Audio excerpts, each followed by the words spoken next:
Welcome, welcome, welcome. I hope all is well and you're taking good care of yourself. Welcome to On the Move. I'm JoAnna Ward, and we are here to increase your fitness, your faith, and fun in your life, getting you up, out, and on the move. I have with me an awesome, awesome guest today who is so many things that I'd rather not try to go down that laundry list, but I'm going to do it anyway. This shirt that I'm wearing, F for D, stands for Fit for Duty. I have the founder here. He's also the author of Fit for a King. He's also a full third colonel in the USA Army. He went to school with me at South Carolina State University, and he's one of my best friends.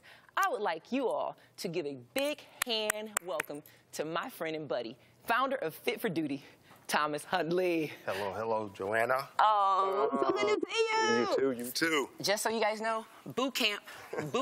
That's why I wore my boots. So, Thomas, tell us what you got going on. Hey, well, listen, I founded Fit for Duty because of the people that are hurting in the world.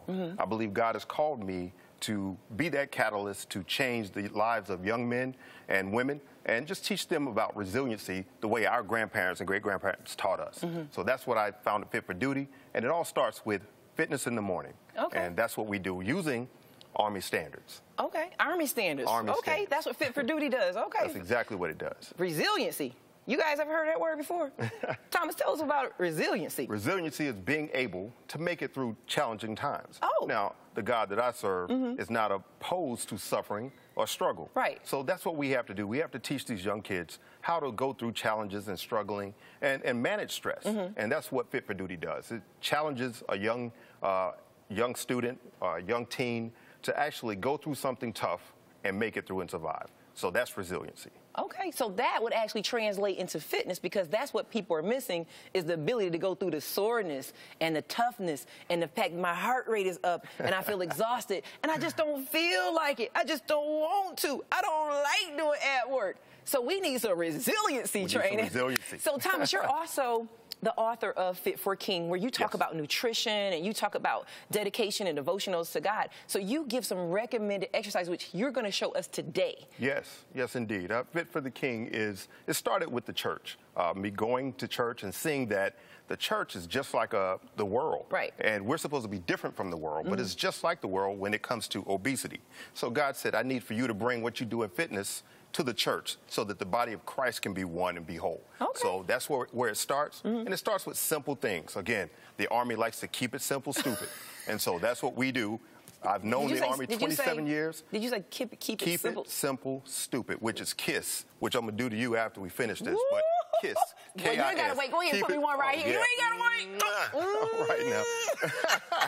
That's what's up. That's it. Okay, go ahead and show us some simple stuff. Okay. Stupid stuff. Keep it simple, stupid. So this is something that I do. I think the right mix of cardio and weight activity or resistance activity is what we need. Okay. So something simple that I do after I pray and meditate in the morning, and I combine these. Okay. All right, so here we go. All right. This is going to be a jumping jack plus a toe touch. Plus a toe touch. All right, so I'm going to count it off with you. Get up. Here we go. It's just like this. Ready? Okay. 1, 2, 3, 4. 1, 2, 3, 4, 5, 6, 7, 8. 1, 2, 3, 4. 1, 2, 3, 4, 5, 6, 7, 8. 1, 2, 3, 4. 1, 2, 3, 4, 5, 6, 7, 8. 1, 2, 3, 4. 1, 2, 3, 4, 5, 6, 7, 8. Good job. There we go. I like that. That was cool. So that definitely gets your heart rate up. Get your heart rate up a little bit. All right, let me modify that for y'all. Because that was Army style. Okay, now I got to modify. You got to modify it. Let me show. Let me see. As you say, the beginner level. Okay. Okay, we go 1, 2, 3, 4. 1, 2, 3, 4. 1, 2, 3, 4. 1, 2, 3, 4. Modify. All right. Hey, so that's the low impact version. Low impact, okay. I had to catch my breath. Now, if you sat out on the couch and you didn't get up and move, then you're just sitting there like, she couldn't even keep up. Get up, do these exercises. That's pretty good for your heart. What did that take, like 30 seconds? 30 seconds. All right. You could do it for a minute, take a 30-second break. How many times do we do that? That's a 4-time exercise. Okay. 1 minute apiece with 30 seconds in between. That's about 5.5 minutes. Then you move on to the next one. Right. Okay, what's the next one? Okay. We got to get down for this. Okay, You cool. okay with that? I'm down with that. All right, now the one thing we do in the Army. 4 flat tires and a broke down engine. I'm down, baby, down. The one thing we believe in the Army is a push-up. Okay, you do push-ups for correction. You do it for motivation. You also do push-ups, of course, to increase your muscle Like you. activity. So you're saying that if I have a man that if he do push-ups, he's going to look like you? Wishful thinking. Wishful thinking. Go ahead. All right, here we go. This, Okay. again, everything I do is 2 counts. It's a combination of exercises. So we're here in the push-up position. We go 1, 2, 3, 4. 1, 2, 3, 4, 5, 6, 7, 8. 1, 2, 3, 4. 1, 2, 3, 4, 5, 6, 7, 8. 1, 2, 3, 4. 1, 2, 3, 4, 5, 6, 7, 8. All right. Woo! I like that. So, Thomas, you know what happens, though? What is that? Women come, and they say, JoAnna, I just don't have upper body strength. Oh, yeah. Like as if I'm supposed to say, that's okay, we're not going to give you any. They're like, want me to avoid all the upper body exercises. Yeah. Is there a modified to that? There is a modified, of course. Okay. Modified version. You start on your knees. Yeah. If you don't have that upper body strength, or you're still in progress of getting there, start on your knees. You lean forward with your legs crossed. All right. Therefore, you got the weight up on your chest, or the resistance on your chest. You go 1, 2, 3, 4. Pop out. 1, 2, 3, 4.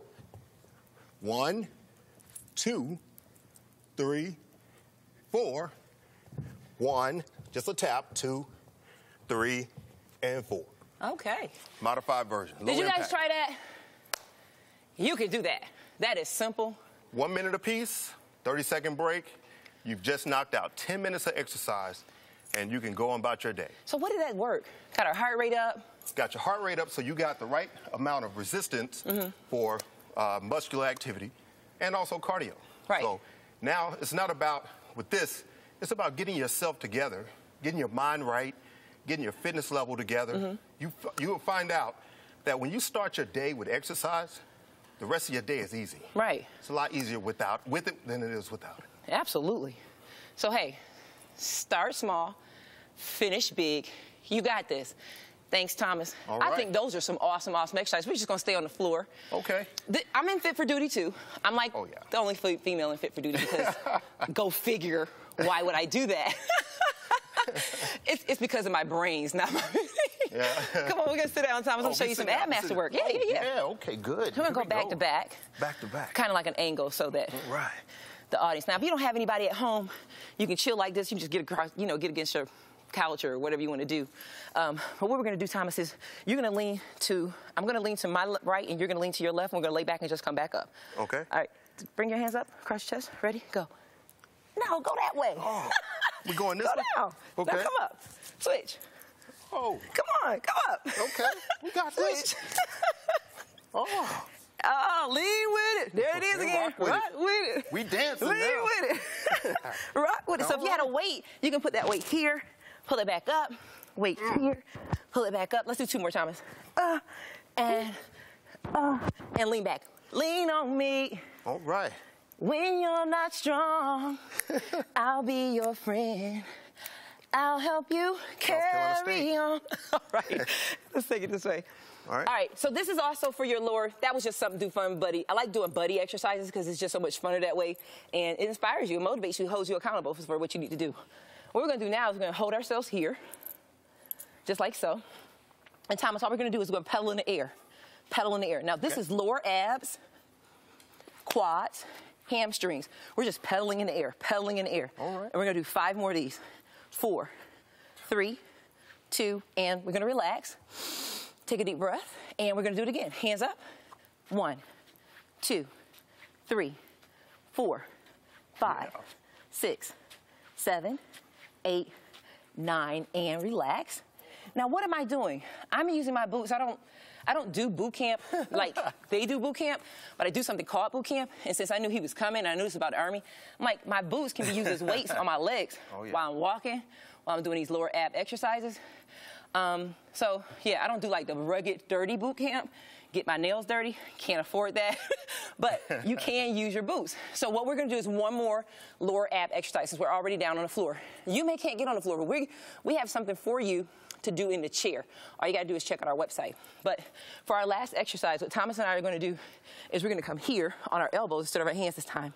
We're gonna pull our feet in and just float them in the air. This is advanced, okay?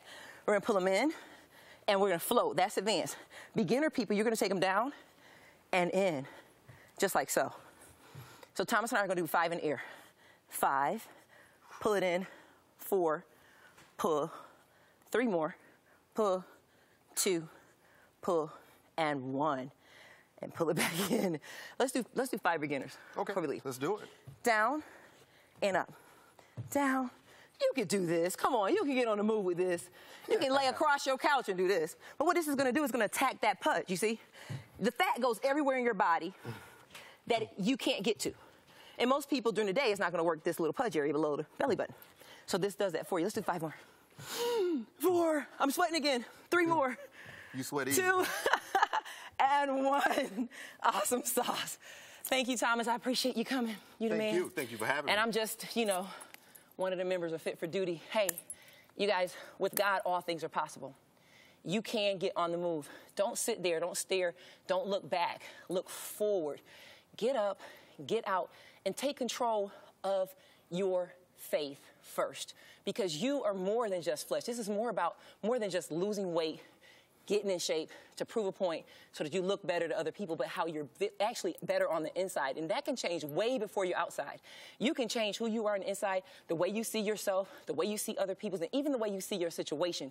That can change more quickly than anything else. And the key of it is, it's the beginning. It's the beginning of the outward manifestation.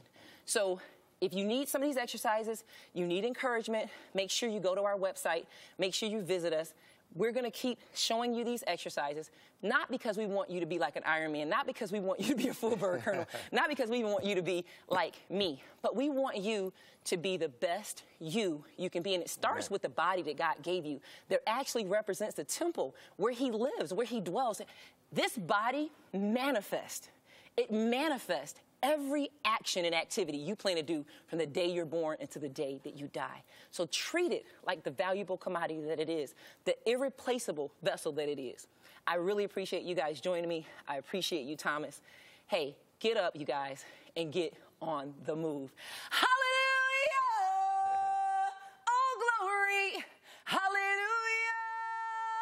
Amen! We'll be right back after this break.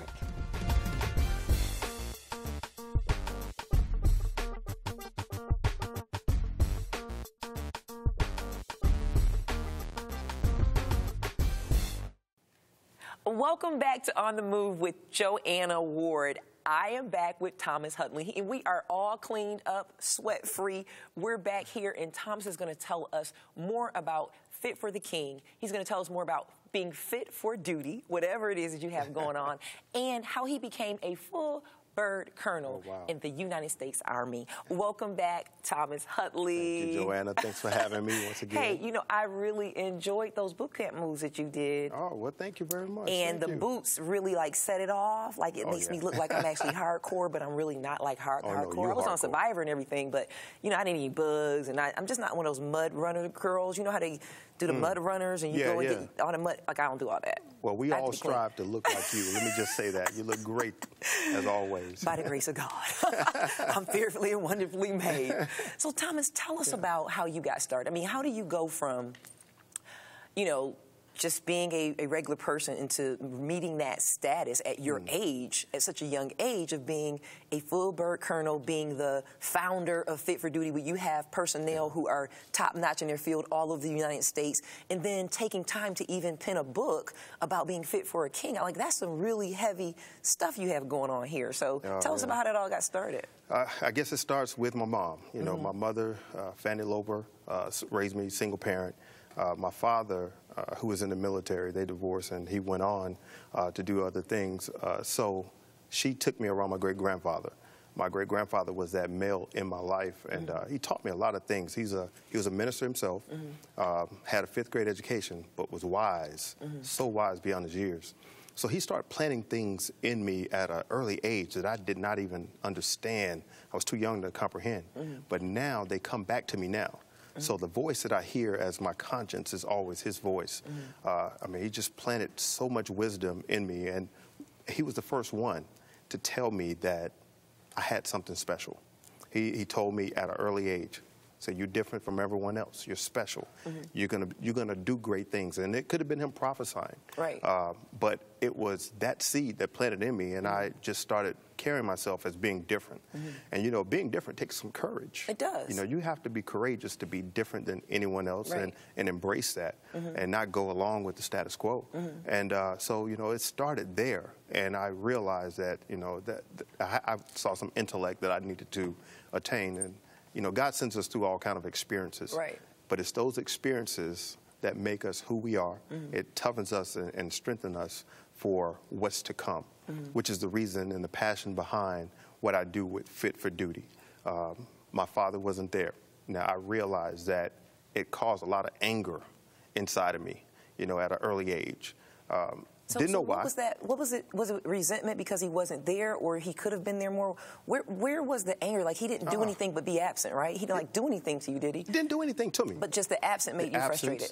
The absence of not being there, not showing up at big occasions, big events, not being present, you know, it makes you bitter. Right. You know, and it almost, to be honest, it feels like rejection. It's like, why does he not love me enough to be here? Now, not saying that's the case, because it wasn't the case. I knew my father loved me, but the act of it, it didn't show. You know, words, you know, they say action speaks louder than words. Right. By not being there, not showing up, not calling, not being present in the moments, you know, it just caused me to be angry. Now, with that said, if I'm angry and I understood that my great-grandfather taught me how to handle that, what about the people who didn't have a great-grandfather to teach them, or didn't have that male to say, hey, you need to harness this to make you better and not bitter? Right. And that's what I did. So I was just bent on succeeding from an early age. I'm like, I know that there's greatness, great things that I have to accomplish, and I believe that I've been given all of this pain, all of these struggles in order to strengthen me for the greatness that's to come. Right. So you said your mom was there for you. Yes. Your grandfather was there for you. Yes. But your energy was placed on the person that wasn't there for you. Yes. Make us understand the disconnect. Articulate and define that frustration with a male child and his father before we go forward, as to what is it that you're not getting that makes you ignore all the love and all the support and all the attention and time that you're getting from people, whether they be male or female, and the anger is being driven because of somebody that's not even paying attention. JoAnna, I'll tell you right now, I'm going to say this, but I really wish we had a longer show to tell you the whole thing. So I'm going to have to paraphrase this. Okay, go ahead. You know, I mean, I can take you back to the Bible when God created Adam. Okay, he created the man first. And then, of course, you know the story, how he brought the woman in, creating her from the man. Right. So in my mind, this is just the way I think, and I believe that every problem that's happening in society today can be taken back to the man. When the man is absent, it causes everything else within that family dynamic to go awry. So it has to be fixed through the man. If it has to be fixed through the man. So so here's how this works. By not having that male, and I'm talking guys who are angry, and girls, young teenage girls, not having that male presence, it changes the whole dynamic. That's the first person who's supposed to tell them. But you had a male presence, so that's the... it's still the difference. Still, you got a male presence. So it's not just a male presence. It's that father. It's that father. If I'm doing everything so right, why does my father not acknowledge it? Why is he not here? Why does he not want to be a part of my life? So it's a rejection. It causes self-esteem issues. It causes you not to be able to love the right way, male and female, especially in female. Right. That's what my concern is, because they will fall for the first person who says, first male that says, hey, I love you. Right. Oh, then the floodgates are open. He loves me and I'll do anything for him. And for a guy, it's the same, it's with the woman. first woman that comes along and says, hey, I love you, you know, you fall easily for that woman, or the reverse happens. You're incapable of loving that woman. Right. So it's a lot of dynamics that has to do with that father being present and also him showing love in whatever way that is. There's no cookie cutter way to show love. Right. But whatever that way is, he has to show that to that child. And so I had my great-grandfather who taught me, but it was the revelation of God to let me know you cannot be bitter. You cannot. Right. Because all that does is pull you down, and it holds you back. It's like being tied to a rock, you know, and you're trying to go forward, and you're trying to pull that big old boulder, and you're tied to it. You got to cut it and let it go. So if your father, like the fathers, like, if, you know, children are longing for fathers that really aren't parents. Yes. They're not capable. That's why they're not there. They don't have the anchor and the groundedness. That's right. Because I come from a family of 7, including boys. And my mother never kind of pushed that issue. She always, even to this day, you know, I have Dontre, my son. Yes. And I think that as Christ-like character-based people, that we can't force people to see a father in someone who doesn't have those capabilities. That's right. And when we do that, you see the detriment. There's detriment. There's bad things that happen when you force somebody to love somebody and really love because they don't have a love for themselves. That's right. And so in my household, before we move on, we were always taught God is Father. And we weren't taught that in idea. We were taught it based on the Word. It says that God is the father to the fatherless. He didn't say he's mother to the motherless, but literally father to the fatherless. When your mother and your father, in Psalms 27, when your mother and your father forsake you, I'll take you up. Now, that can be an idea or it can be a reality based on what you're taught in the household, because there's so many male children that are not going to get that fulfillment from that father. Did you ever get it? Oh, I didn't get the fulfillment from my father, but I was able to understand it and embrace what was not there. You know, I didn't hold on to the anger and bitterness. I said, what I do have is a great-grandfather who loves me. Right. So I latched on to that. What made you go there? What made you decide, I'm going to stop being, you know, angry with him and chasing after that? Because even to this day, right, you're still, you've done the doggone thing, right? Like you're highly successful, period. On paper, in person, you're highly successful. What made you do that? Because a lot of people haven't done that yet. Even at 50, I have people at 50 that I speak to, they're like, my daddy did such and such to me. How do we get past that? Man, I heard this word, and I never forget it. Right. That word was forgiveness. I was, forgiveness. You know, I heard that word, and the definition was forgiveness.